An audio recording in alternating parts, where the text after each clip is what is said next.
Welcome to the Explainer. You know, when you look at the history of British India, you run into all these titles. Governor, Governor General, Viceroy. It can get super confusing, right? Well, today, we're going to untangle that whole mess.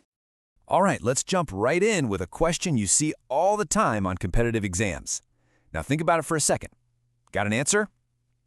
Don't worry if you're not sure, because by the end of this, you'll be able to nail this one and a few others, no problem. So to figure that out, we've got to go back to the beginning. We need to talk about the guy who really set the stage for British power in India and, crucially, the exact title he had. And here he is, Robert Clive. Now, his official title was Governor of Bengal. Notice I said governor, not Governor General. That's a super important distinction. But yeah, his role in the Battle of Plassey, that was the game changer. The first big step that kicked off everything else that came after. Okay, so how on earth do we get from a simple governor to a governor general, and then all the way to a viceroy? Let's check out the timeline, because each little change in the title actually tells a huge story about power. Yeah, this whole thing wasn't random at all. The entire story really boils down to just 4 key guys and 3 really important laws passed by the British Parliament. That's it. 4 men, 3 acts, 1 story of growing power. And this timeline lays it all out perfectly. Just look at this. In only 85 years, you see the title go from being in charge of one province, Bengal, to basically being the crown's representative for the entire subcontinent. That is a massive consolidation of power.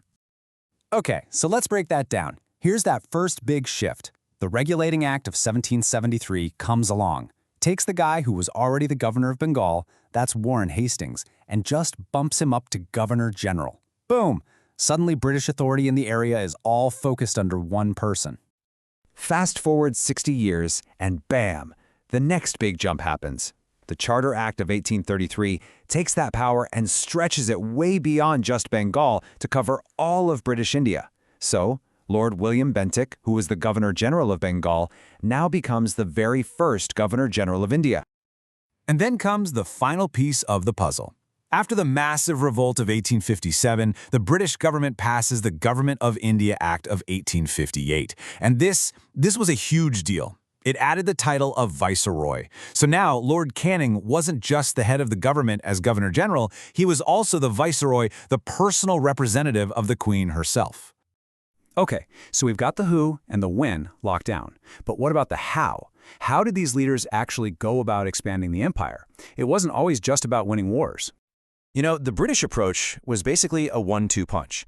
Sure, direct military force was always on the table, but a lot of the time, the East India Company had sneakier ways of getting what they wanted. So yeah, while they could always just go to war, they often pulled from this pretty sophisticated toolbox of political and diplomatic tricks. Let's quickly run through these 4 main policies they used. First up, you've got the ring fence policy. This was an early one and was mostly defensive. The idea was, instead of just guarding their own territory, the British would offer to defend the borders of their allies. This created these nice buffer zones, basically putting a ring fence around their most important assets. But later on, the strategy got way more aggressive. They came up with the policy of paramountcy. This basically just declared that the company's interests were paramount, or supreme, over everyone else's. It was their way of saying, we can intervene in any Indian state we want, because we said so.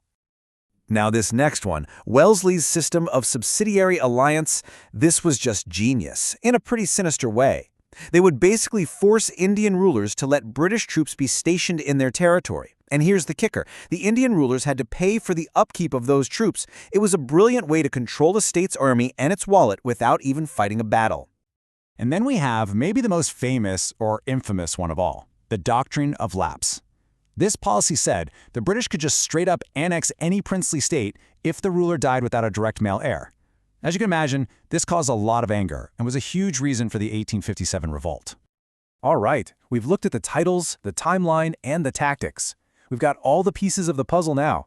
So let's circle all the way back to the beginning and solve those questions for good.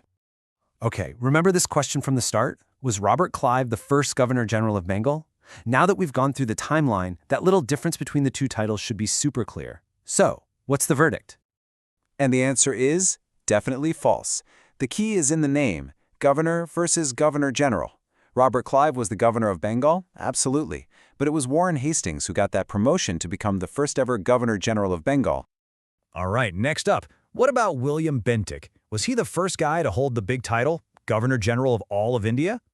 And for this one, the answer is true. Yep, as we saw in the timeline, he's the one who was Governor General of Bengal when the Charter Act of 1833 came out and upgraded his title to Governor General of India.